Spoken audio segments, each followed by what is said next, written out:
Good morning, everybody. Hope you're having a wonderful holiday here as we are back with episode 8 here of the Hot Zone, your favorite place to come and talk about everything going on in the Apex Legends competitive scene. My name is Y4SO, your host, as always, joined by my good friend Zephyr here as he takes a big swig. And don't worry, Zephyr, I am recording. We're good to go. My friend, it is good to see you. Happy holidays. Happy holidays! How have your holidays been, my friend? We're halfway through, bud. Yeah, how's it been? Dude, it's been awesome. Yeah. I'm actually so upset right now that like we're doing the hot zone, and like obviously we were gonna talk about like Christmas just happened, right? Mm-hmm.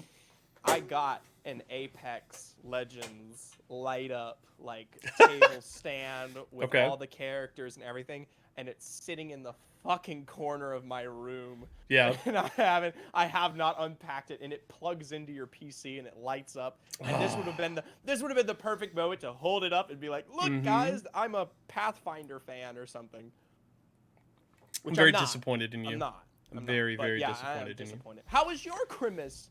It was good. I actually got to spend it with my family this year, which is wonderful. Because last year we had a COVID scare at the end of at our Christmas party at ESA, and that was still at the point where it was like you were taking your what was it? I think your 7-day incubation periods. Yeah. At the time, and so it was less than a week until Christmas at the time. So I like FaceTimed my family Christmas morning. So that was kind of a bummer. So it was awesome to like get to hang out with them this year. We cooked a lot of good food, hung out. I baked some cookies, which was awesome. And it was a nice holiday. Just good to hang out with them, see some family that I hadn't seen in a little bit. So it was great. Good. Yeah, And now we're on our way to New Year's. Yes, at the we time are. of this recording, we are literally 2 days away Yeah. from 2023. We're 30, leaving. not 36, Not 60, 36 hours. 60 hours, about 60 hours, just a little less, right? Wait, 48, what? No. 48 plus 12. Well, for me. Dude, what are you talking about? 48? No, I said 60. I said 48 plus 12. Oh, there's 31 days. Yes. Oh. Okay. Yep. 31 days in January. So we are a little less than 60 right. hours on the West Coast away from the new year. We're 58 then, yeah. And we've got a ton of stuff here to talk about on the show. I hope everybody watching live or otherwise had a wonderful holiday. We're excited to be back. Had a little week off, but we've got honestly a ton of things to talk about here today. And I say, why not jump right into it with EMEA? Zephyr, we had our regional finals on the 18th. And of course, a lot of talk. We talked about it extensively in our last episode with Tyler FPS in terms of kind of his expectations and our own. And I think we were all relatively on the same page going into the finals. Our eyes were very much on Ascend and IG as two of kind of the favorites to go and perform in those finals. Aurora, certainly a team that did perform very, very well in the finals. And of course, it wasn't them in the end that take away the first place finish. It is, in fact, the Fire Beavers with that final win. But just kind of to start off, just your general thoughts walking away from the regional finals, Zephyr. I think it was crazy. To say like, oh my God, Fire Beavers won is not like super far fetched, Sure. right? It's not a situation that anyone looks into this and goes, oh, match point is just terrible. Fire Beavers are not a deserve. No, they're a team that had, for at least a good period of time in EMEA, shown that they were very capable, very strong going into things. They pick up Oirin before the season starts. And even I personally, in like my top fives, when we were doing those, was putting them right at the tippity top to compete as alongside some of the bigger names, right? And for Fire Beavers, what was kind of shocking was the fact that for a wide portion of the season, it was actually really lackluster. I mean, they were for lack of a better word, very much underperforming. Going into what was the final here, I mean, they were still set behind a huge amount. They weren't bottom of the leaderboard like, say, a disappointment such as Diamond Gladiators, but they were definitely way more middling of the pack than what we thought they were capable of. Mm-hmm. So right off the bat, that is the mindset we go into this. Now, the crazy thing is, even throughout all of this, scrims, background kind of practice, Fire Beavers were still kind of like topping the board every Mm-hmm. so often. And it was just they couldn't replicate it in ALGS.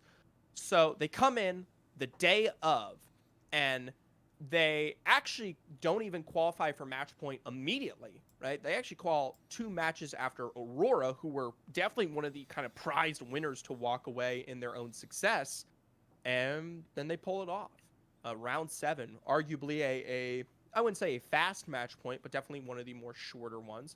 We'll talk Mm-hmm. about shorter, though, here in a second. Yes, we will. Yes, we will. But I thought it was representative of a team that hasn't had their best stride forward for majority of the season.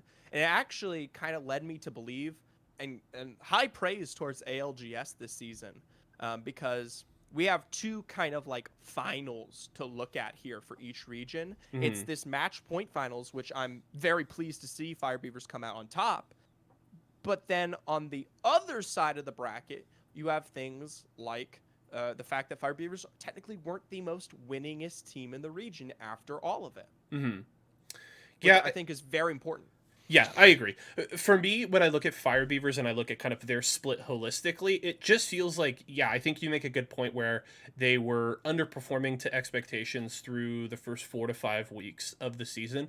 But I Right. really feel like it was a nice, steady progression from the squad from week 1 all the way through finals. And they very specifically played their best Apex Legends when it mattered most, right? They had a second place Yeah. finish in day 8, little bit of a stumble in day 9, but then they win the finals. So they had 3 straight match days of solid play, and 2 of them being really fucking good. So in my opinion, Fire Beavers are peaking at the right time, and I think carry a ton of momentum going into an international playoff. We'll have to see how they perform there. Of course, I think expectations are going to be relatively high for the team, but I would say I'm feeling good about Fire Beavers because they have had that kind of nice progressive ramp up over the split. They haven't had that kind of roller coaster ride that other teams have, notably like KCP, I think is a team that has had a Right. bit of that roller coaster ride through the split, whereas I think Fire Beavers are hitting their peak at the best time of the year, and I think they're going to be a threat in international play, and I'm They've very curious to progressively see been how they getting better. perform. Yes, Like I agree. it has been, like you said, capitalizing at the right time here, and anyone who is a Fire Beavers fan should be more than excited regarding the potential of this team here, Certainly. obviously towards finals. I will say high praise Aurora and Alliance, the only 2 other teams to hit match point well Hmm. within the spectrum. And as Lennox has said in chat, there was a lot of situations where we got to see specifically Alliance and Aurora both shine. I know he brings up Vexed as well, but Hmm. um, for these 2 teams, I mean, there were several instances of them making it towards these end games. I mean, they had some of the most incredible games to start off with the day, and they were actually able to pick up wins obviously well in before we hit match point, and they just couldn't quite finish the job afterwards. And it is something to say that even though Fire Beavers walk away with that final score, they still technically placed a little bit higher in the point system, albeit Hmm. not crazily high, which is why we don't hear anyone kind of with their pitchforks right now regarding match point. Is only Sure. like a 5-point difference at max, but still technically we're more apt in the standard ALGS point system, which obviously high praise. I'm definitely right there with you. Are we kind of ready to fully give Let's Aurora, finish it. well, are we ready to fully give Aurora their roses here? Yes. Oh yes. Because I Oh feel yes. like there's been, and to an extent rightfully so, a bit of trepidation about this Aurora roster. How will they perform in a match point format? It's of course still yet to be said how they can perform on the international stage, but the most consistent team from beginning to end of the split in EMEA. They have a really damn good finish in the finals. Couple of rough games, but those first 4 games from them really, really good and put themselves in, match point position very early on in the day. And they're a damn good team, and they win split 1 here in EMEA. It feels like Aurora needs to be taken seriously by everybody in the world going into playoffs. Aurora never gets their chops for some reason. Mm-hmm. They are constantly pressured back every single time, and I hate to do this because I love them so much, but I mean I really can't stand for it. I don't know if you picked up on it, but obviously some of the best performing teams that walk away from the finals series were CIS, right? Obviously from the region, right? Aurora and Fire Beavers. Okay. Right? Sadly, that means they could not pull interviews from these teams, no interpreters. So they went. Oh, CIS. Okay. Yeah, CIS. Sorry. you said cis, and I'm like, these guys are cis. No, I was like, cisgender. I was like, okay, I didn't know. No. Okay, CIS. Yes. CIS region. Mm-hmm. And a big thing is they come through, and Matafe is interviewed, Mm-hmm. and I feel like this was like so disrespectful, and it plays into the point. Matafe has nothing but slack to say about Aurora, even though they walk away as the #1 champions coming out of #1 champions coming out of this first split. I mean, there was a lot of. I mean, I'm not going to say exactly what he was pulling out there, but he was definitely not giving them their due. And Sure. Personally, obviously, this isn't a topic that we're focusing on, but it was very disrespectful. Like, I mean, I love Vex with all my heart. I love Tyler. What a guy. I love Unlucky. I mean, there is just a lack of class in that situation, especially as a team who's now being represented by a completely new org, Vex coming through, Mm-hmm. and then he has, that to say about Aurora. And I'm okay with talking a little bit of smack, but to kind of like write them off and once again discredit them on their wins was, I will say, a little offensive. I can hear you there. I also do want to make a note because your boy Q makes puts a great question in chat. Are we expecting to see KCP from the last LAN or the KCP from the last few weeks of the season? My general take on KCP is that I think they have something to prove big time going into LAN. I am not reading too heavily into their performance in the regional finals. If you were following them on Twitter, they were certainly dealing with some extenuating circumstances around their play. Right, Max Strafe playing on a generator, seeing like those videos of the conditions that he was trying to deal with in terms of the play. And I think that the boys, if you saw their tweets, Nasky talking about how it was some of like the most fun he had playing in those regional finals. They kept their attitudes in a good place and they were positive and stuff. So I'm not going to read too hard into that singular performance, but I think if you look at holistically the way that they performed overall in the split, they do finish in 7th place, and that is largely thanks to kind of 3 of those 7 performances, right? The week 1 win, an okay finishing in week 2, and then day 5 giving them that second place finish, right? That is like a large part of why they are where they are right now. Outside of that, it has been a bit of a rough split, so I think KCP has something to prove. They have performed below expectations. A lot of people have them rightfully as a top 3 to top 4 team at worst going into this split, and they did not perform that well, so I think they have something to prove. I'm leaning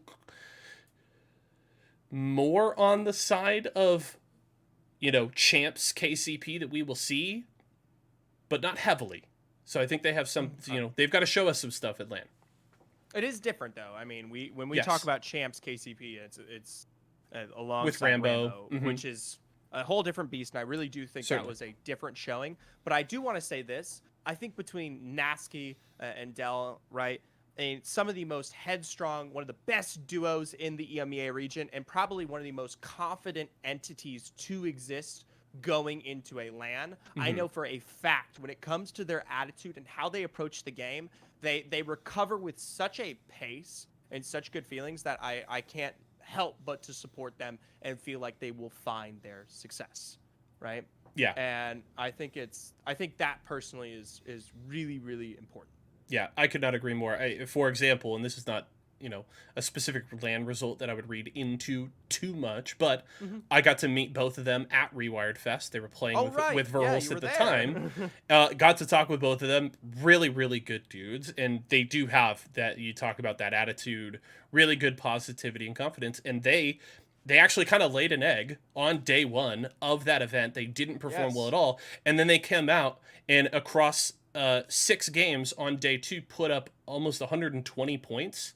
Now, granted, that lobby was not nearly as talented as a pro league level lobby, but there were some. Verhulst was just fucking insane that night. He was, but there were, CLG, I know. Complexity was there, not Team Liquid, but some really solid teams, and they came out and dominated. So these are players that I think can respond in those kinds of moments and can battle through adversity, and I'm hoping that they can do the same at LAN. But my eyes will definitely be on KCP because I really want to see something from them when we go to LAN. Is there anything else that you want to hit on from an EMEA perspective around finals? What do you want to talk about? I'm very proud to see Alliance and IG up here. They had a really difficult beginning, and then they managed to wrap it around. Yeah, and Alliance with a really good finals. Really good finals. Really good. I'm very worried about Element 6. Okay. They have had it extremely rough towards the end of the season, kind of with a huge dip in the middle there. And obviously with the big changes, Liffin no longer part of that roster. Amphi coming in here at the very end. Loopy now kind of forced to take off as well as their analyst. It's looking a little bit more rocky. I think Swinney is very good. I think he is one of the best and most commanding IGLs in the game, and Slayers alongside him is just a incredible fragger. I am just, if we're kind of building off the last remnants of their performance, it's definitely a kind of question mark. And then obviously VZN Game Ward, congratulations to them. They come through from the preseason qualifiers and they finish off all the way up there to cut the last little bit of our LAN, which is awesome. Those are two teams that I think definitely deserved it given their performance from what we saw at the very beginning. I'm going to quickly refresh your camera here. Give me a quick audio test, Zephyr. Okay, cool. It was a little desync with your audio, but I wanted to let you finish your point before I went messing with your camera. But you're good there. Good. I think you make a great point. And I know you're a big E6 fan. I know you'll be repping the jersey. I know you're waiting on the Vex jersey. I saw the tweets. You're going to wait until you see Tyler on LAN to get it. So I like that. But I know you'll be repping the E6 jersey, and we'll have to see how they finish. And real quick, just a reminder, and you saw them just on your screen, but your EMEA teams going to champs: Aurora, Ascend, Vex, Fire Beavers, Alliance, IG, KCP, Element 6, VZN, and Game Ward. So those will be the 10 representatives. That cutoff ended up being right around that 70-point mark, right? Game Ward was 72 points. Just missing out on playoffs was Forge at 69 points. And Forge could have done it, right? They had a middling performance in finals. They got 12 points. Game Ward didn't do all that well, right? 4 more points for Forge. They make it in, but not quite enough. And that means that Game Ward survives. They will move on. They will represent EMEA at champs. Right. You ready to talk North America? Because we could talk. Yeah, let's go. North America. We'll transition this one here. And all right. Let's talk. So NA. We talked a little shorter. A quicker match point format. Maybe not as quick as some of the other regions, but I mean, still a very, very fast one in terms of normal standards. Yeah, I mean, one of the most dominant match point finals we've seen, and for reference, one that we have talked about on the show just a couple of weeks back was the regional finals in APAC South. That one was 5 games as well. That was Moist winning it all, and they went 5th place, 2nd, first. Winning in 5 games, getting to match point in game 4, and then winning it all in game 5. Esports Arena, here with the win right off the bat, second and third. They kind of lay a dud there in game 4, but then they get the win in game 5. And this is a Team Esports Arena that we haven't quite seen this split, right? Like, they've been good. They've had a couple of solid performances. They finished strong with their second place finish in day 9 of the regular split and rolled that right into this dominant finish. This is the kind of performance that I would expect from the old Team Esports Arena, right? The roster that became Optic. This was kind of the way that they played. Yes. But this kind of feels like ESA finally delivering on the potential that we saw in this roster, especially Capra, and Ben B saying Capra is insane. Young MNK God, I completely agree. He's one of the players that it seems like so many people have wanted the opportunity to play with in North America. And right now, Phony and Luda have that opportunity and they're taking advantage of it. And they were incredible in their regional final. That one rough game.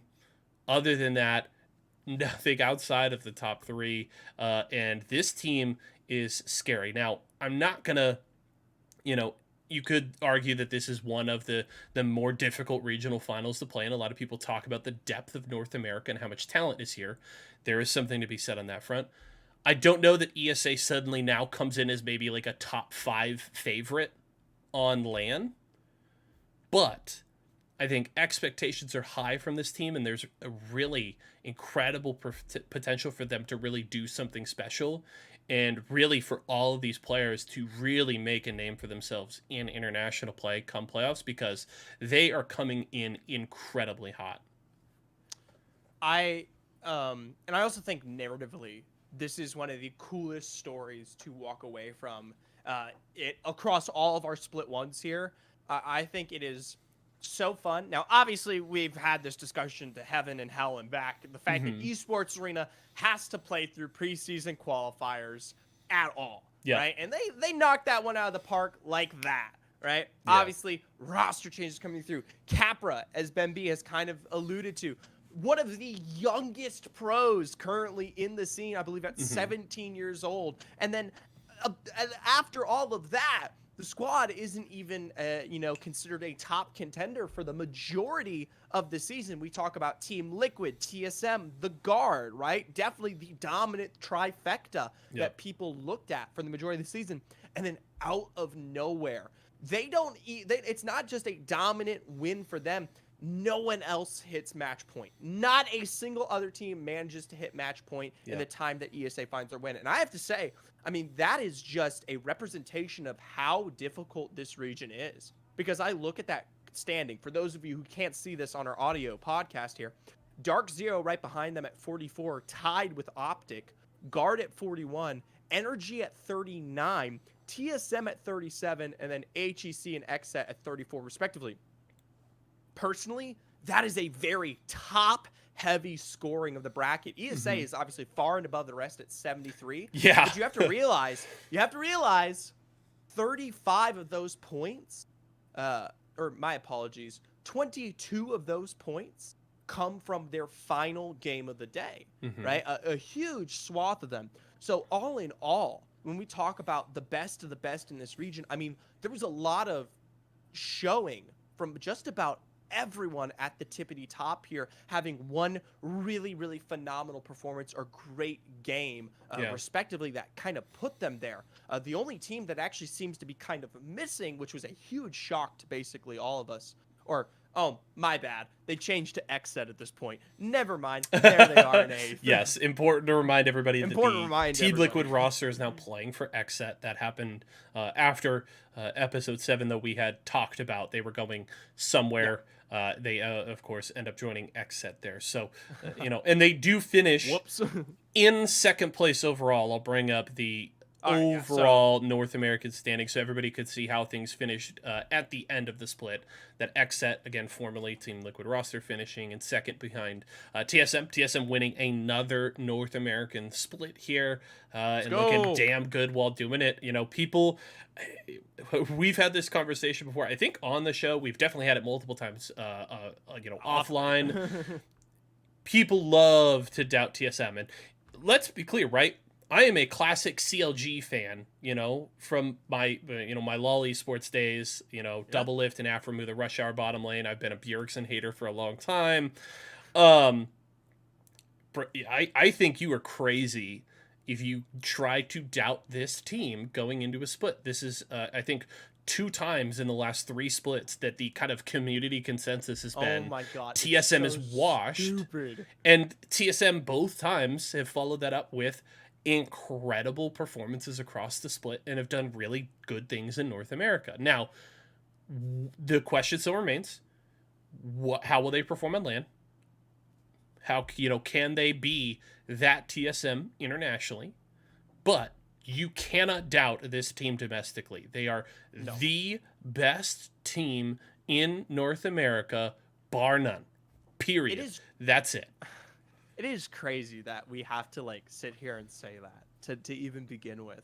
And I honestly praise to the top here for TSM because it is crazy to think that these guys have been on top of it all through changes, through switch ups, through the metas, all of it to adjust and find their success again and again, and even with being under the most scrutinous eye in Yeah. all of Apex Legends. There is no team that gets more attention than TSM, and that means when there is a fault, it is clearly stated, it is apparent, and it is discussed Yeah. for about a week straight, right? And the fact that it's like noise in the wind and they continue to perform is really, really incredible. I'm a little sad that we don't get to see and kind of say TL, in second place. It is officially X set now, but it's still a props to them. And then Guard obviously running that trifecta. ESA shooting through the ranks in their final performance to actually position in the top 4, but I think a well-deserved spot at that. Yeah, definitely a big showing from them. For the audio only listeners, just FYI, your North American teams that will be representing the region on land will be TSM Xset, Guard, Esports Arena, Luminosity rounding out the top 5, NRG with that big performance on day 8 put themselves in position to get in. They do at 6th.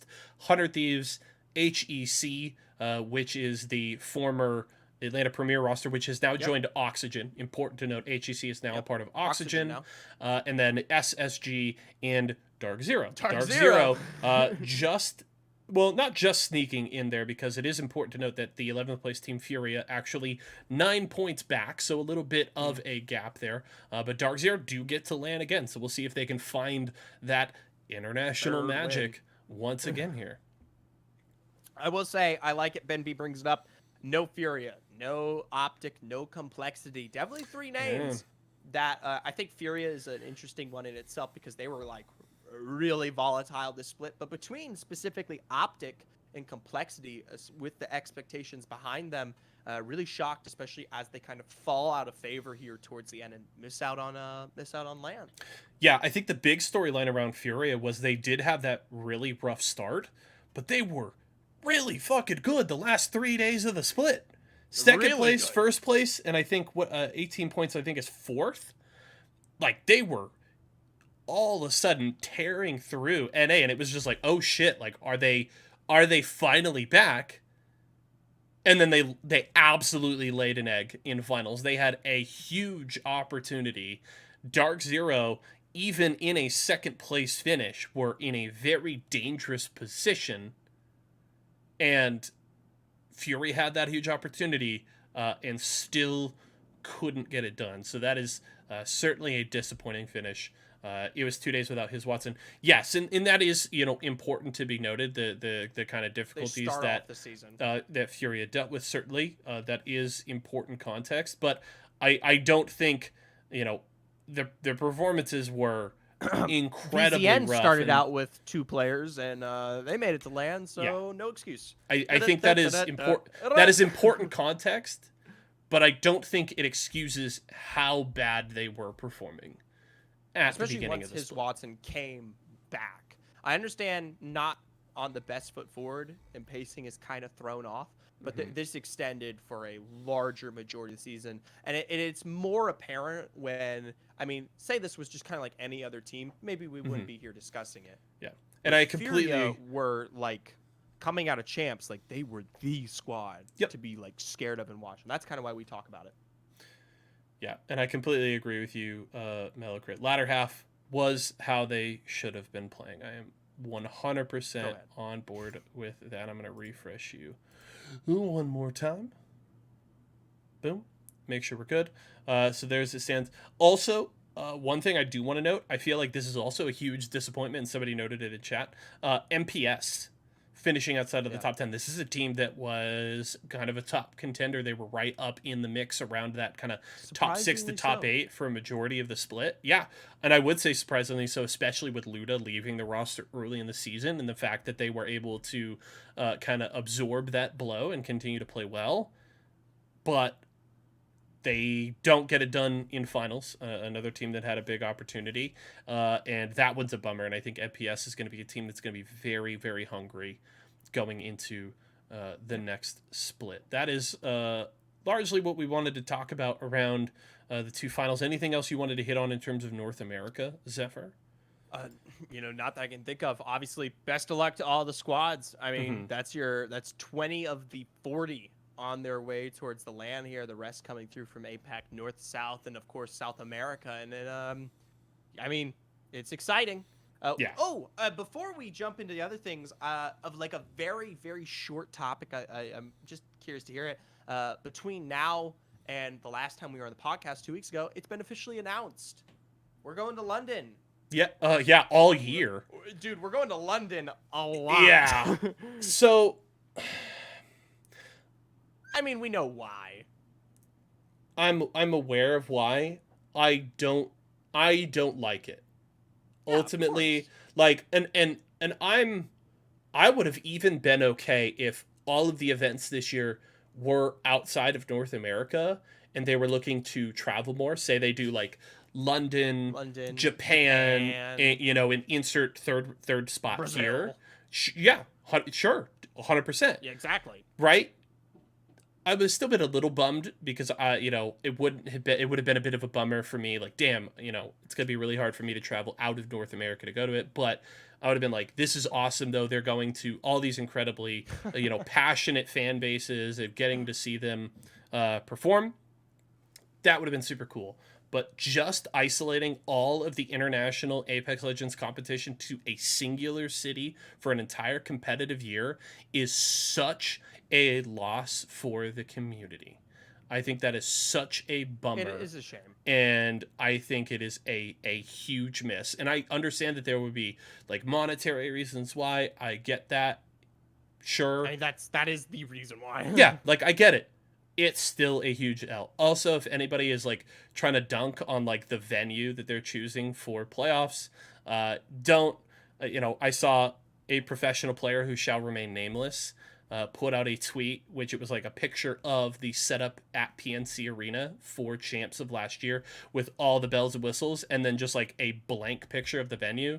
And they were like, "Oh, what the fuck is this? Like, this is where we're gonna host finals?" It's like, bro, you can't take the best picture of one venue and the worst of another and compare them. I've seen a lot of good setups for esports events in that venue. I think it's going to be a great venue, and shout out to the folks at London that will get to celebrate some Apex exciting. Legends play. That's going to be cool. Literally all year long. If you're in London, you better go to every single big event, dub. Yes, you are super lucky. No excuses. No excuses. I will say, obviously a little sad, but Y4SO, when you go into London. I mean, dude, if I can afford it, champs. I'm on my way during champs. I know I am. If I can make it work monetarily, or if an esports media outlet would like to hire me, I can interview like a motherfucker and we can go out and do content. I'm fucking there. But we'll see what I can do. I'm gonna do my best. Because I was very bummed that I couldn't make it. I was really hoping to go to champs this past year and couldn't make it work. So I will say, the one very, very good thing is the fact that now this, in comparison to last year, teams know where they're going. Right? There is, if there is a visa issue or something like that, obviously you do need EA to kind of start that process. Yes. But now that the location is secured, that information is so much more readily accessible. They don't have to hide it. They don't have to pretend like they're waiting to announce it, etc. Those processes, especially behind the scenes, can have a little bit more flexibility. And so we won't have issues like we saw last year, or at least hopefully. This first event is going to be still a little bit rocky because it was very close still. But split 2 playoffs and champs, no excuse. I mean, now the cat has been unleashed. It is out of the bag. Yeah, I will definitely say my general take, especially because this is an issue that came up very much around like the League of Legends World Championships this fall. If you are, especially if you are a developer that has the control of your esport, the way EA and Respawn do, similar to the way that Riot does with League of Legends, if you're going to do your esports tournaments, your international events, traveling around the world, going to different places, going to these venues, put this information out as early as possible. Make tickets available as early as possible. People want to go to your events. Make it possible for them to do so. Do not make it so that people are trying to scramble to put together last-minute flights, hotels, and tickets for these venues. And make it so that they can plan these things out accordingly, so that they can take holidays from work, all these kinds of things. Yes. Do not make people scramble to go to these events, all right? There are so many passionate fans, local to wherever your event is going to be and worldwide, that want to go. Please give them the ability to do so. That is all we ask, all right? That is all I have to say on North America. Anything else you want to add? Oh no, that was all I wanted. I just Okay. wanted to quickly add that in because I am right there with you. That was something we forgot got announced. I am right there with you. So, Zephyr. Speaking of Where's my money? Where's my money? Where's my money, man? Where's my money? Let's talk about players getting paid. PGL. If you guys do not follow Nasky on Twitter, Nasky put out a few tweets over the last couple days talking about finally getting paid for champs. This is a player, in a new org that has just finished a whole split now of EMEA play and is only just now finally seeing pay for his performance at champs, at the biggest event of the year in Apex Legends. And this is not, like, payment issues are not new to the Apex Legends scene. God knows Zephyr and I have our own experiences and takes on the matter from what has happened with us. But ultimately, it is very unacceptable that this continues to be a problem cropping up, whether it is talent, players, or otherwise. People going extended periods of times without being paid for the work that they've done, the prizes that they've earned, etc. And this is something that, I don't know, in and of itself is not going to cripple a competitive scene, but it certainly it hurts the integrity of the scene, and it certainly, limits like player and talent's confidence in continuing to invest their own time and resources into these scenes. And it is going to long term hurt your esport, and this is a problem that needs to be resolved. And I think EA needs to be more on the ball in ensuring that, if you're going to contract out to third parties, you need to make sure people get paid. There's also the separate discussion about the money that we believe EA needs to put in themselves, but at the very least, if someone wins a prize, they need to be paid in a reasonable amount of time. If somebody works an event and they are due to be paid for it, they need to be paid in a reasonable amount of time. And God knows, waiting until the end of December for something that happened in August is way too fucking long. It is a shame, because I've actually gotten to take a look at some of the contracts behind this kind of money, and it is very, very kind of loose with the properties that secure timing for this kind of stuff. And it's always sad because, dude, between me and you, we both have our esports horror stories of 100%. It can be the worst possible thing. And this isn't just like PGL, man. I say this to everyone when it's like, just get your shit together. Yep. You know, like finances, yes, I can understand is a difficult thing is at times, but I mean, even if it is cross-regional, international pay, I mean, the biggest thing that Nasky brought up was the fact that the pound is now worth less than it was at the time that they had fleshed this out. So he actually lost a certain amount of money. Lost like over $2,000 USD, I saw. Because it took so long to get this paid out, which is a really big shame. And now, Mellowcrit does bring it up. It's particularly strange because from what I've heard via the contractors, the pay was actually extremely tiny. And to that, I also maybe look towards Nasky, right? I know in esports that companies are more than happy to take advantage of your time if you let them. And Nasky, I will say, was very much on the ball about this. But I mean, you got to be aggressive. You got to be really aggressive, especially if you're international and separated from the entity itself, right? I mean, yeah, it is. I hate to say it because, I mean, it should just be as simple as I did this, pay me. But it isn't sometimes, especially in esports, and that is so sad and so wrong. But, I mean, I myself have had to threaten legal action multiple times with multiple companies to get my money in esports. And it is... I don't bring it up often because I get my fucking money. Yeah, right. I get my money. Yeah.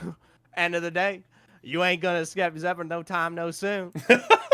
Yeah. For clarity, Nasky said that due to the differences in exchange rates, ended up losing almost $3,000 US. Oh my god. $2,850 US. That is huge, and unacceptable. So. This is definitely something that needs to be called out when it happens. Like, these organizations need to be highlighted and pointed out, and, you know, if they need to be shamed or whatever, 100%. But, like, you know, that is not our desire. Ultimately, I would love to have a glowing review of every organization that I work with. I know the players would love to do the same, but if you aren't going to pay people in a timely fashion, and especially if you aren't going to do it and then they lose money because of it, it is unacceptable, right? People got to pay their bills. You know, that was a big thing with an organization that hadn't paid me over the last year at one point, and I was trying to get paid. I got bills to pay, right? I do this for a living. You know, this is how I keep the lights on. This is how I, you know, pay for my internet. This is how I feed myself, right? People, you know, these are our livelihoods, and it is unacceptable for that to be taken advantage of. And I hope that, you know, the community will continue to support the people that are trying to just get what they are owed, and will continue to apply pressure to these organizations that don't follow through in a timely fashion on their commitments, because it is very very unacceptable. And I hope that we can really see some positive change on this front in Apex Legends in particular, of course, but in the esports community as a whole, because this is not an issue unique to the Apex scene for sure. Shame, but I mean, sucks to hear it, especially at the consequence of losing money, which is the main problem. Yep, I am right there with you. Big changes in North America. Real quick before you do this, thanks for the subscription, Munch Nugget. Yes. All right, go ahead. Big changes in North America, at least a couple here to talk about off the top of my head. G2 parting ways with their roster. Also, Alberlele leaving FaZe. So 2 big changes. A third huge org leaving North American Apex Legends. And then, of course, the FaZe roster, very hyped coming into this split. And Alberlele, their IGL, stepping away. I believe he said it was the decision of Slurpee and Snipedown that they part ways. And Alb said, you know, hey, no hard feelings. It happens. I didn't have a great split. And, you know, where do you want to start on this one? You want to start with Alb? Yeah, we'll start with Alb. Okay. We'll start immediately with Ben B's comment. Alb isn't it as an IGL. He just needs to find a team he can frag out on. And I'll say this. I feel like as we have, you know, discussed as analysts, we've gotten into a really, like, hard situation where we kind of define IGLs as this major, decision-making factor behind these teams, especially in how they play out these games, and that their fraggers are, like brainlets, essentially. Mm-hmm. And I don't think that's entirely truthful. I feel like some of the best teams, you see that treatment exists at times here. And I will agree that Alb doesn't fit the IGL role in its entirety. But I also don't think he's like this mindless fragger who is to be, treated as such, like a go here, do this, right? Do I think he needs someone who has a commanding presence? Yes, but especially as I mean, you and I think both have seen the tweets. Alb was very much unsatisfied with his situation previously alongside Hal, TSM, as well as right? Zach in C9.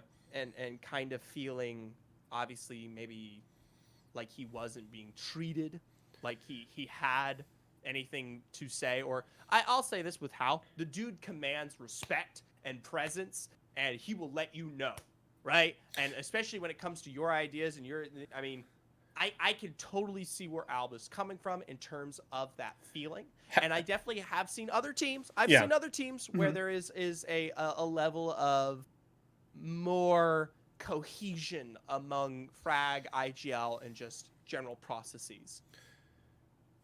Yeah, Hal definitely feels like the closest thing to what people think of as an IGL in terms of that guy who is, moving the chess pieces himself, kind of has that kind of full command of his team and says, you're going to go here, you're going to do that, we're going to do this, or whatever.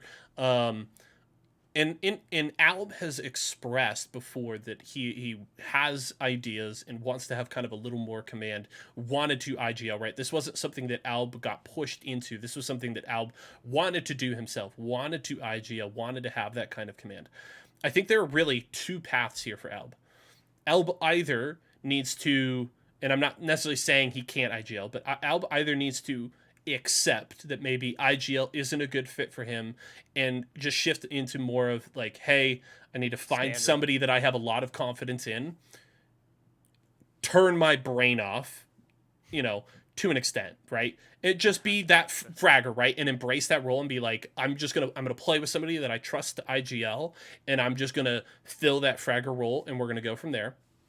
Or Alb, I think, needs to find then a situation where he can, to a certain extent, co-IGL and have somebody that he can work in tandem with. Because I think the one thing we've learned is it doesn't seem like Alb as a sole IGL is a good fit for him. I think at this point, co-IGL or just accept like, hey, you've just got to find somebody that you could trust and let them kind of take the reins, and you just be that talented player with that gun in your hand and go from there. That feels like to me the two paths that he needs to go.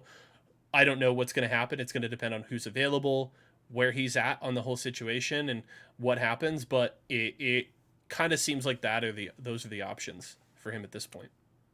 And it's really tough because if we look at the available pool right now in North America, in terms of like really putting together a roster, I mean, especially with what you're saying in mind, it's not exactly a clear path for what Alb has to work with. And obviously, we're about to go into a situation here where, especially with LAN occurring and into Split 2, changes do happen. Teams have switch-ups. We've already seen major orgs change out, leave, trade their players, etc. This is the season where new opportunities do arise. Obviously, you're not going to have like a free ticket into Pro League alongside these changes, especially with Pro League qualifiers basically already set in stone. But there are potentially other outlets that can sometimes spring up here. Yeah. We'll see what happens. I will note for people watching the video, apologies. I think Zephyr is just his video is gonna desync a little bit for the rest of the episode, but at this point, I'm not gonna mess with it. It's gonna desync. It's gonna happen, and I think we're gonna be fine. We'll deal with it. We'll deal with it at a later date. But we could talk a little bit more North America, let's talk about G2, right? We've already had our in-depth discussions about C9 and Liquid stepping out of Apex Legends. G2 completes the trifecta there. And it feels like the general consensus point from us was that, it's not entirely doom and gloom, but the fact No. that some of the biggest, most well-financed orgs and the, most legacy organizations in esports internationally pulling out of Apex Legends is at the very least concerning, and G2 continues that trend. It is scary, and I feel like, I don't know, man, we've beat this topic to death because Yeah. I feel like every single week we went from Team Liquid and C9 to now G2 coming through, and there is still a very, very good pool of tier 1 teams that are clearly a part of Yep. this scene. But obviously, as you've made mention of, it is scary, right? Because, I mean, there is really a world that we look at 2 years down the line. If these decisions continue to be made and you're not the most successful of successful teams here, I mean, it is at a loss. And I mean, we'll be playing under MPSs and NROs and HECs for the rest of time here in Apex, and it's going to really lose that supportive community that should exist within esport. And obviously, that starts at the home ground. That starts from EA. Yeah. And I don't have a major solution right now. And I know for a fact that we're not going to be seeing any major changes for, probably at least the next 8-ish months, 7 to 8-ish months until Champs is kind of at its end. But I really hope that EA looks at this and they mark down the fact that, they've lost out on some of the most notable, teams that have existed. And it is a problem that needs to find a solution. I hope they don't just look at it and say, "Oh, well, who gives a shit," right? It's not like having G2 in our game is making us money, right? But there's a lot more in terms of a cohesive environment that plays into itself between both the organizer and obviously the teams them to literally just push forward Apex as a whole when you're doing it right, rather than saying, well, it's for this or for them or revenue or for whatever. I mean, Dota does it great. Yeah. You guys know me if you've been paying attention to my streams here the last few days. I love Dota. I love it. Me playing a lot, right? I love Apex, but I really love Dota. Dude, they do minor partnerships with teams all the time. Players themselves have autograph capsules, really simple things, and they sell them for cheap, like literally $1, right? And I mean, it has gone on record, and I think it has literally been million. It's a 50-50 split, and it has been shown that it is literally millions of dollars for Valve and millions of dollars for these teams across them all, right? And it was a very simple revenue share, and it just benefited everybody, right? And I just don't think EA offers options anymore. I think they're very much stuck in this formula that they know works for making money at a very steady and simple rate. It makes shareholders happy. They don't have to try exclusively hard to convince and say, well, we want to try this out and say this is the potential revenues. No, they just, I mean, if it quacks and flaps its wings, it's a duck. And EA is fine with ducks, I guess. Yeah. I mean, I'll tell you what, and not that this is like some, genius idea that I just put together. This is me literally just pulling together, things that already exist in Apex as well as things that other games have done. And you just mentioned it there with the autograph capsules. Look, you've already tested out stickers on healing items in Apex. Why not do esports teams logos, TSM, C9, whoever, as well as things like the player signature, things for these specific players or whatever, and let players put them on guns, right? Let them apply them to, have a skin and apply it and apply it, on the, like you're holding the rifle and you're looking, just not ADSing, and you can just see it on the inside. Like, this is easy stuff that I think people would love. Also, please make it affordable. Right? Yeah. Don't make me spend $20 for a sticker, right? And don't put it in like a pack. Yes. Right? Where I've got to like Oh my gosh. You I don't know, want to have to buy a skin, a sticker, a yes. thing. I just want to buy like very simple stuff, you know? You know, don't make them all cost $20. Instead of that, give me 10 of them worth $4 a piece that I want to buy all of them. You know, Yeah. and these are, I think these are super easy things to do. Of course, yes, I am not on the game dev side, but it's like, bro, you've already figured out how to put stickers on a bat and It's a shield fucking cell. PNG file or Just something. Like, it yes, can't be that right. hard. And like these are, I think these are easy things that you could do to give, because God knows people in the Apex scene have been clamoring for esports cosmetics since the dawn of time, right? They've wanted these things since man first discovered fire. It's so easy to do, and it's more monetization for you for your game, and it also will incentivize players and orgs to be involved in the scene, allows them to get a piece of the pie. It's a win-win. It's so easy to do, and it will help continue the health of your esports scene. You want organizations like G2, like C9, like Team Liquid, and more involved in your scene. They are your best ambassadors for this game. Give them reasons to stay They will around. make content. They Yes. will provide you your storylines, your future for this game to hold an impact, right? I'm gonna take a second to say, dead ass 2022.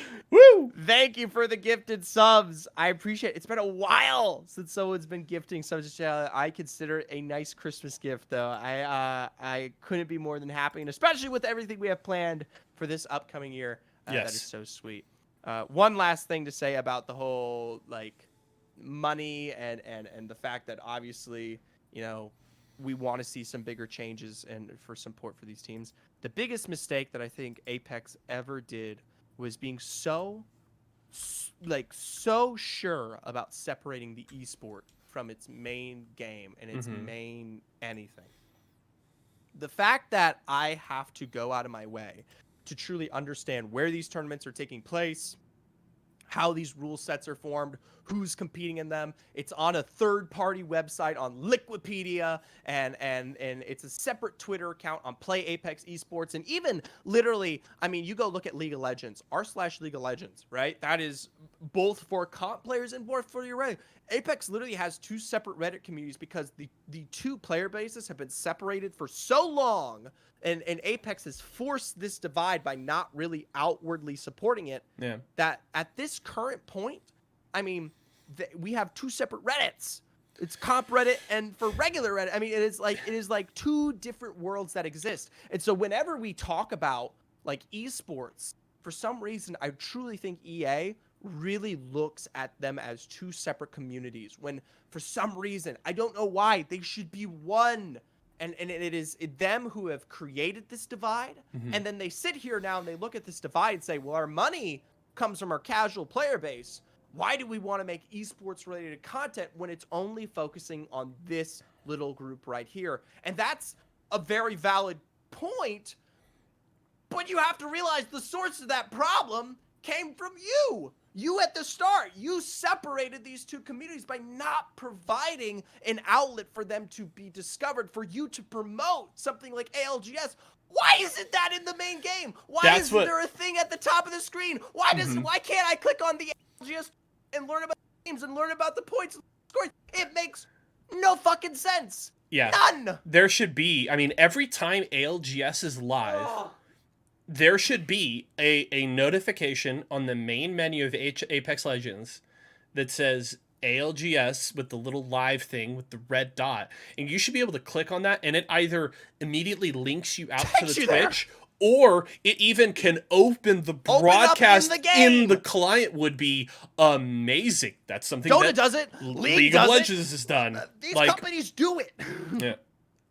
100%. And even smaller games, like who are like obviously Dota, League, huge entities, Riot and Valve. But I've done the comparisons. I've looked at Rainbow Six Siege, who I would consider equivalent, or if not smaller. I've looked at Overwatch, who have had their own ups and downs here, and there is definitely a more meshed and fleshed out community that for some reason Apex is just so hell bent on keeping separated. And I can get financially why we have why we are currently making the decisions that we are, but it should have never been that way to begin with. And I mean, really, it's going to take them kind of turning on their heads 180 and saying, okay, big mistakes.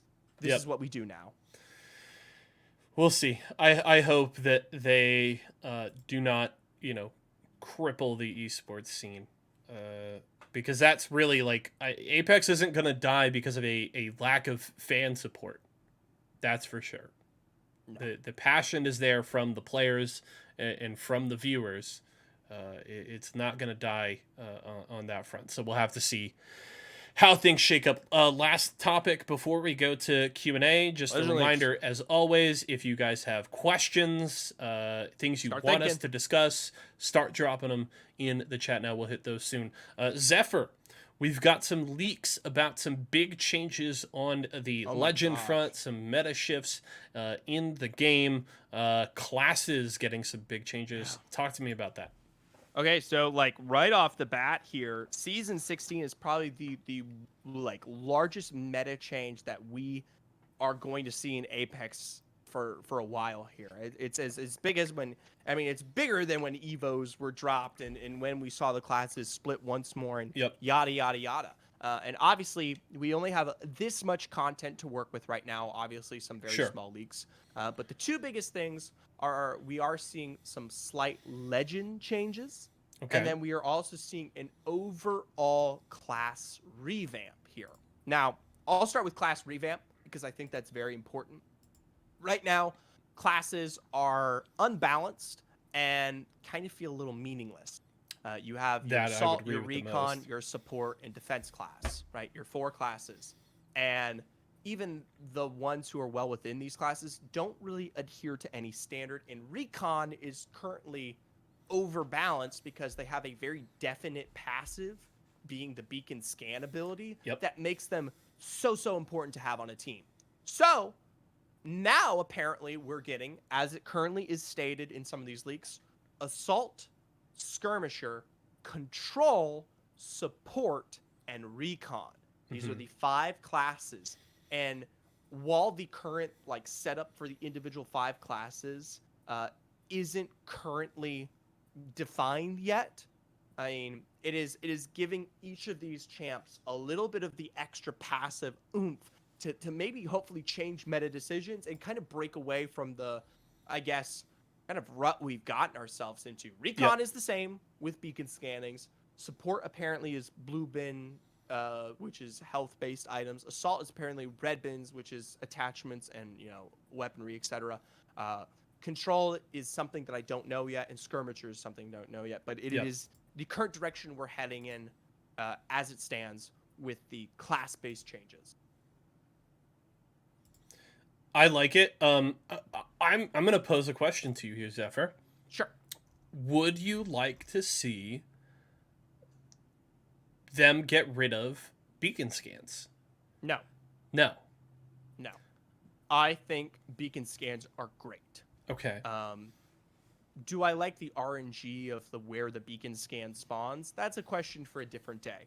But I do like the fact that recon, specifically as a class, has the extra advantage of more information, right? And every single legend that's going to be a part of recon, Bloodhound, Seer, Vantage, right? They all have some form of information that is being portrayed within their own fights, and those that beacon scan is that little extra drop in the tablet. It is a shame that in competitive, having that extra circle as an early kind of notion is such a big advantage for your comp scene. But in terms of the game state, the health of that as a whole, I think that's good, right? As just a casual player, it's fun. It rewards you as being the informant on your roster. If you're playing ranked, you have this info, and it is nice. I don't think it should disappear. Okay. That's a fair point. Yeah, I'm really curious. I'm hoping we get more of a well fleshed out support class with these changes, because I feel like to me, honestly, Lifeline is the only legend that truly and actually Newcastle to an extent as well. Newcastle, Gibraltar, Lifeline, and maybe Loba. is what I would say. Yeah, I think that's a good point. I would just like to see a more fleshed out support class, and I would like to see more things in the class of like healer, shielding, buffing your team.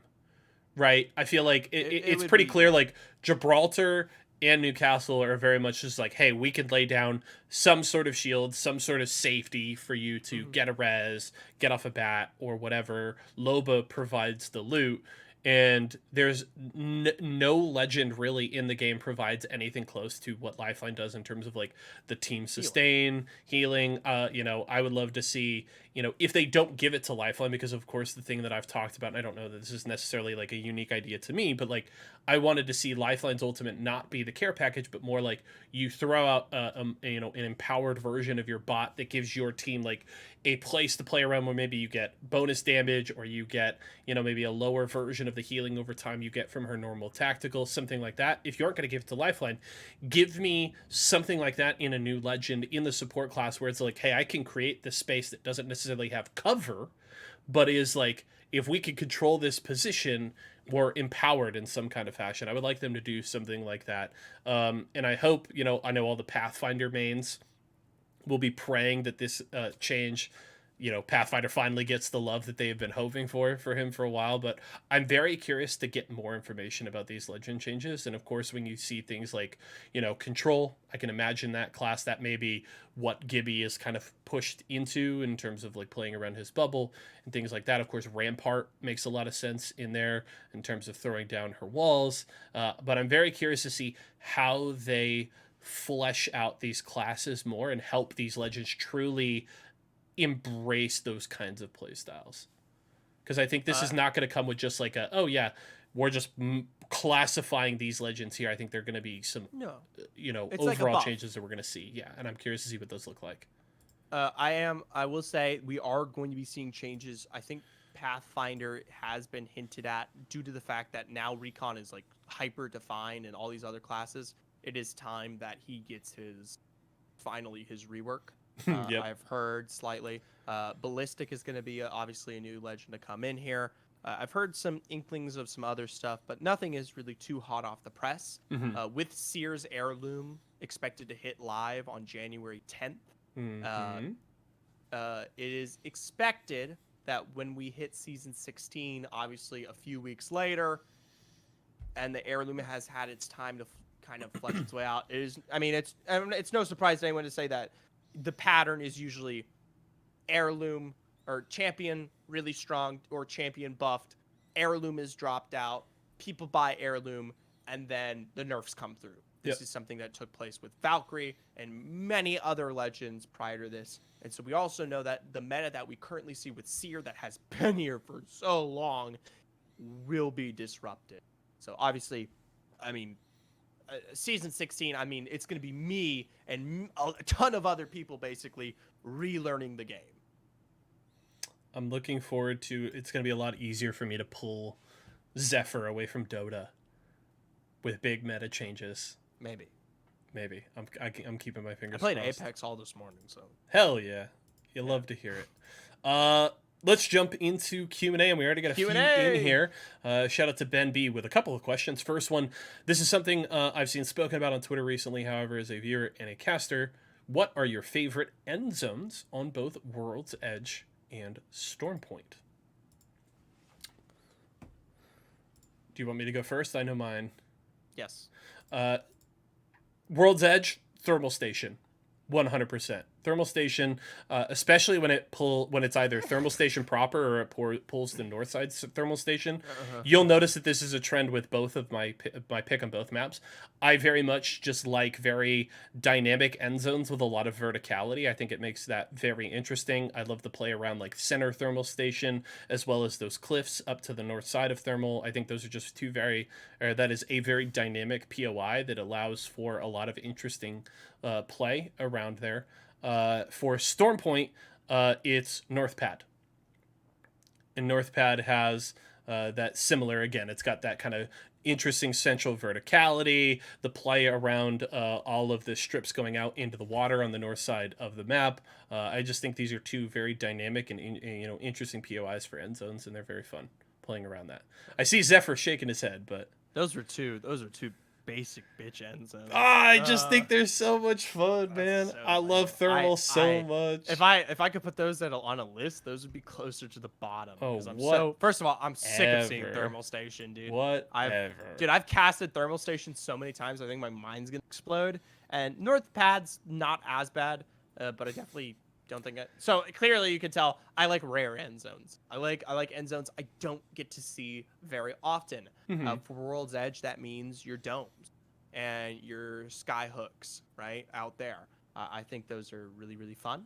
I like Trials end zone, which can be particularly rare, or the end zone that is west of the area south of Trials. Those are two really, really rare end zones. They don't happen often, and I think they can be kind of fun. I like Landslide too because it's chaos. Storm Point. Storm Point, I like Cenote Cave. Cenote Cave is very cool. Very cool. Is always one of my favorites to cast because it's very dependent on the pull, whether it be kind of like a building dominant end zone or some of those kind of like weird mixed height exposures. Yeah. Those can be really, really fun. I think that is so unique. Yeah. Also, when that circle pulls really hard to Cenote early, there's just so many little nooks and crannies in there for teams to play around in terms of just like not even just the buildings, but like the natural formations crazy. And caves in there that are really cool. So I agree with you on that one. I think Cenote Cave is a really cool POI and very fun for end zones. Another one from Ben B. With classes coming in, would you like to see them limit the number of certain classes per squad, similar to Overwatch, e.g. one recon, one skirmisher, one control? No. I think in terms of Overwatch, it makes sense because of how like overpowered those compositions became in terms of like the GOATS comps back in the day and how much of that like was a fucking plague on the Overwatch competitive scene. I don't think that is nearly as much of a problem, not even close, in Apex Legends. And I think that just would stifle creativity, right? Let teams find the compositions that fit their style the most, play what they want to play. I don't think there's any good argument to limiting compositions in that way. I think at its core, classes like say in Overwatch are very well defined. Your Tracer versus your Reinhardt is so completely different, right? Whereas in Apex, I mean, it's much more gun focused than it is specifically your Legends. Obviously, your Legends are very different and whatnot, but it's not so widely crazy that I look at Wraith versus Catalyst and I'm like, oh my god, these need to be separated. I can't have these two on the same team. They're just so completely different. Obviously, Legends changes shift them to be more separated now, but I still think a lot of your characters or your Legends, are very, very unique. Yeah. And I think it's very much the difference between like in Overwatch, it's like these classes and these characters have like, here's the way that they play, right? This character just plays like this, whereas it's not as defined in Apex, right? You can play characters of different classes in a similar way, just some have some extra things that they can do on this front, right? Like you can play, theoretically, a Valkyrie similar to the way you play a Fuse. Like this, it's not necessarily that you could play those differently, but you have more mobility on a Valkyrie, whereas you have more damage utility on a Fuse. They aren't as different because, as you said, right, everybody's still running around with a fucking R301 and a charge rifle, whereas your characters are much more individualized in a game like Overwatch. So I think you make a good point there. Are we getting P20s off drop? I would love that. I don't think it's going to happen. Maybe right now. I don't like. Once again, that's Tobrick bringing up like a slight leak. I mean, I don't know, guys. I'm not fucking div. I'd be down. I'd be okay with it. Yeah. If anyone can remember back to the, especially if it means that they are not in the loot pool anymore. Whew. Yeah, year 2 we had the special event for celebrating Apex's anniversary, and everyone dropped with a Mozambique off drop, and that was actually really really fun, because you weren't in a situation where you felt like you were kind of helpless in the early game. You Yeah. actually had like a lot. Obviously, everyone else was also on the same ground, but it was way more competitive because it wasn't like a complete 50-50 every single time. And the Mozam's good, in my opinion. There you have it. If you were in ALGS, what would your squad's composition be? Zephyr playing Valkyrie or Fuse. Myself on Seer or Horizon. Horizon, And then we would and have then Dia. Tanner, Metra. Oh, we could play with Tanner. Yeah, we could play with Tanner. play with Tanner would Tanner, be Metro. on Gibby or Newcastle, probably. Yeah, that's our fun fact. That's our ranked squad that we run when we have time. Tanner's been a little busy. Or if we have, or if we run with Dia would be Dia. on probably fucking Rampart. Rampart. Dia would be on Rampart. Yeah. Rampart if- or Lifeline. Yeah, that'd be our comp because that's what we run with in ranked. Thoughts on Monday and Dolphins World Cup tourney? I don't know if you saw it today, but officially they have announced, Y4SO, that they are going to be doing a World Cup tournament. There's been a lot of discussion around that, just in the community in general in the last week. Yeah, and they are looking for sponsors right now because it's supposed to be obviously multiple countries. I had this discussion earlier today on stream when I was discussing my potential Wink Wink tournament series that's about to start taking place. Yeah. The biggest problem with a World Cup tournament series is, in terms of a LAN, what a cool idea. So cool. Awesome. Represent your countries. But in terms of an online tournament series, the balance is atrocious. Yeah. We're talking APAC South, APAC North, South America, North American EMEA. Yeah. Ping differences ruin competitive integrity, and it makes it really really hard, because if you want like obviously you can invite Pulverex from APAC North to come out and compete to represent Japan, but they're going to be competing on like insane ping during the event, and then the minute you switch to their server, everyone else is competing on insane ping. And that's the big reason I've always kind of had an issue. I actually discussed this whole topic with Chrono recently because he provided me with like his own take on a World Cup, and he was very clear. He said, "Oh, this would never be online. That's like way too hard to like effectively really say it was balanced. This would have to be a LAN." And sadly, because I know for a fact it's very unlikely that Monday and Dolphin put together a LAN for this with travel and whatnot, it's like, I'm excited. It's always cool. I love the idea, but I know for a fact it's really just going to be for fun. Yep. Like, it's just going to be completely for fun, and it's just like a fun idea that everyone's kind of been craving ever since like we really started discussing it after that like initial Fallout tweet. Yeah, I'm right there with you. I think it's just a for fun event. I love the idea of it. Of course, Overwatch has done it themselves, and I think when you look at the diversity of the esports player base, especially when you look at how well spread out the talent is in the competitive scene, right? It's not as much like a League of Legends where so much of the best talent in the world is like in South Korea. I think you could easily put together a top 20 to 25 players list of competitive players in Apex Legends in the world, and you would have I think an incredible diversity of country representation. So I think Apex's scene as a whole lends very well to a World Cup format, and I hope that we can do it in a LAN format and really do it justice in the future. But I think at the very least it's something that people have been talking about in the community and they want to see, and I think it's going to be very cool, and I hope we could really do it justice in the future. But shout outs to Manday and Dolphin for working on it. I think it's awesome. Yeah, dude, any tournaments that take place in Apex have my support. Yep. Obviously, if you're not a dick and you're not like, I don't know, taking money from Saudi Arabia, I mean, dude, awesome. Yeah. You are running a tournament for our scene. That is great. Yep. That is you pushing the envelope for Apex to continue to exist as a competitive entity, and yada yada yada. And I think that's really important. And you are cool. You are awesome. Big fans. All right. I think that's it. Yeah.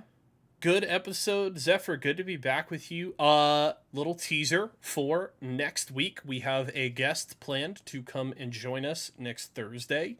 We're gonna be going back over our preseason predictions. Zephyr and I each gonna have a little bit of egg on our face for that one. I think me probably more so, given a certain prediction that was definitely off the mark. So we'll be looking back at our preseason predictions and giving our thoughts on where things stand right now. We'll also be likely looking forward to our expectations for land, because that is quickly big land discussion. Yes. So tons of things to talk about then. So make sure you turn out next Thursday, same place, same time, here at twitch.tv/ZephyrCast at 12:30 p.m. Pacific time. We'll be here with plenty more. Y4SO was right. Liquid not high in Pro League. Can't even see them up there. You're right, Lennox. You are so right. I am based as fuck. My prediction was so good. I actually saw the future that Liquid wouldn't even be in Pro League at the end of the split. I am so smart. Thank you, everybody, for coming out today. Shout out to Deadass2022 for the gift subs in chat, and appreciate everybody's continued support. If you missed the episodes, make sure to check them out on your favorite podcasting platforms. They're all up there. Also, another special shout out to the folks over at the Comp Apex subreddit for continuing to support the show. If you ever are looking for our episodes, they always link them every Thursday. So thank you so much to them. That is going to be it for us today, folks. Have a wonderful rest of your day, rest of your year. And Zephyr and I will see you once again in 2023.